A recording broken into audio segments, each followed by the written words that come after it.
We live by this, we die by this, we don't surrender, we don't retreat. Every man must search his own soul. I'm talking about really soul searching with yourself, getting with yourself, sitting alone with yourself and working through them psychological traumas, emotional traumas. I'm a general, so I'm always on the front line as a general, but I gotta be able to look at each one of my soldiers and see what they need, whether it be psychologically, whether it be helping them with emotional intelligence to navigate their emotions, whether it be to show them how to nurture themselves, whether it be to show them how to exhibit their confidence and find that confidence in themselves.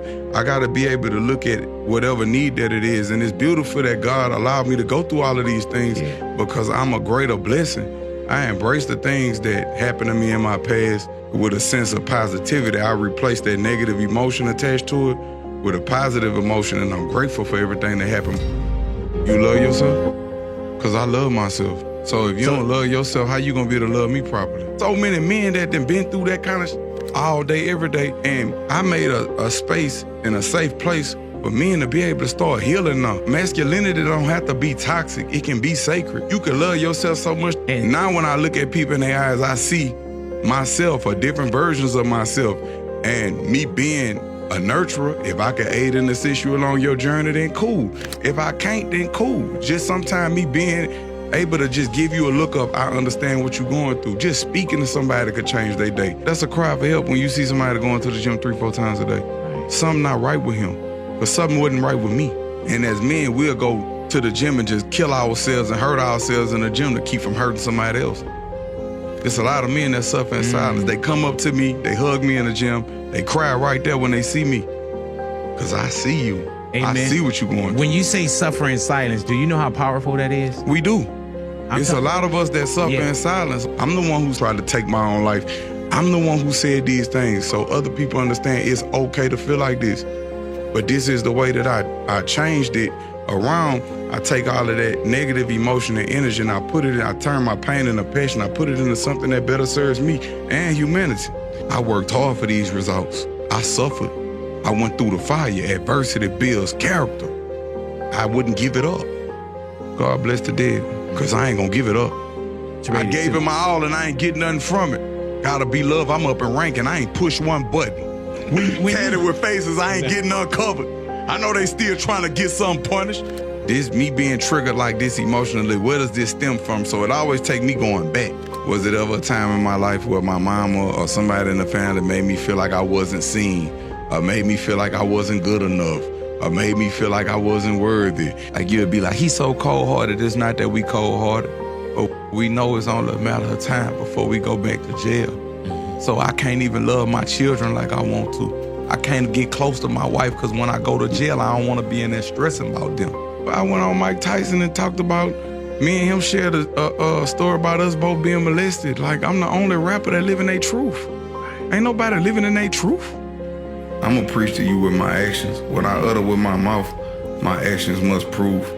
And the greatest teachers teach without speaking. That's just always been my philosophy, because I'm still learning. And one of my biggest lessons is I'm learning to love the stranger that was once myself. My mind don't even think prison, because I've mastered that. Any facility I go to, I'm gonna be in a leadership position, because I know how to do that. That's not nothing, that's child's play to me. The hardest thing is can you come out here from nothing and be greater than what you was before? If you being factual, like I said, I'm not the richest man in the world. I done been broke more times than I done been rich. I done lost way more fights than I done won, but I won the ones that count. When you met me, you never saw me wear jewelry. My brother died, and I only wear diamonds because Mazzy, he loved jewelry. The beautiful blessing about growing up poor is you didn't already experienced and dealt and lived with every type of behavior pattern that you're gonna ever deal with in life anyway, at an accelerated pace. So you wasn't shielded from the real world. That's the beauty in growing up poor or growing up in poverty. You already dealing with everything. So you already know how to navigate. It ain't been a time that I wasn't scared or I didn't have fear. It's okay to have fear. But I operate and I face that fear with bravery. Takers always recognize givers. Boom. The hardest thing for me to do was to set boundaries and say no and This is the year that I've been putting the energy back into myself for the first time in my life. I had to make other people feel uncomfortable because misery loves company. Anybody I saw in shape, I had to make it not cool to be in shape. I had to make it not cool to look good. I was miserable. I was the most negative person to be around. I wouldn't have wanted to be around me. I was negative. Everything I do is emulated. So I am there. I was chasing something that I already have. The law of lenity states that whenever two opposing forces cannot come to an agreement, the lesser always rules the greater. And you know, I come as I am. I don't drink no more. I don't smoke no more. I go to the gym. I don't have no security. I am free. A lot of people out there that's really want to do the right thing, but they put too much on themselves. I did the small stuff. The little things add up to the big things. Like you start small and work your way. Like anybody that would say get into fitness, I start out walking and drinking water. I wouldn't even change my diet. Wherever you at in life right now, you on the right path, you where you supposed to be. Don't rush it. Slow and steady, anything slow be for sure, anything fast don't last. Just you having that intention to want to make those changes. Right. Anything that go on in the body is energy. Yeah. We are energy. We can take that energy and translate it and transform it into what we needed to transform into. Right. It's just about knowing. Faith isn't something that you just think and believe.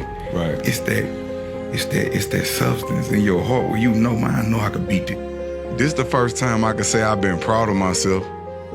A lot of my results came from beating myself up, being hard on myself. And I guess that was, you know, that was a way of like dealing and working through like a traumatic past. And I just got to the point where I'm able to laugh at myself. I'm back able to stand up and do it from a standing position. You know, you do it on your knees, but I'm able to stand up. I was doing it at first, but I had kind of ripped one of my ab muscles. My body wasn't ready. I was doing it prematurely. So now I'm to the point where I could do it, like standing up. And when I was doing it at the gym, I had kind of like slipped a little bit and I laughed at myself. Yes, and it felt good to be able to laugh at myself and not be embarrassed and not care about what other people think. So for the first time, I really been like happy, and I've been cautious of what I speak to myself. Like my biggest inspiration, Muhammad Ali. I'm gonna show you how great I am. He suffered. He suffered. They made it hard for him, but he smiled. He found a way to smile through it all. Yeah, he suffered. He died doing what he loved, and I had put it in my mind like, this music, I love it. I'm gonna die for it. I love it. I can't stop. But die for this. I love it that much. I'm gonna die for it when a man meets his mission. Him and his mission become one. I'm gonna die for this. But when you live in your spirit and in truth, you make all of the wrong people uncomfortable anyway. So hey, I wasn't made for everybody to like. Once you change your perspective, that's when miracles happen. It was a blessing for me because I gained a greater understanding of myself. I don't have to engage with the world. I create my own world around me.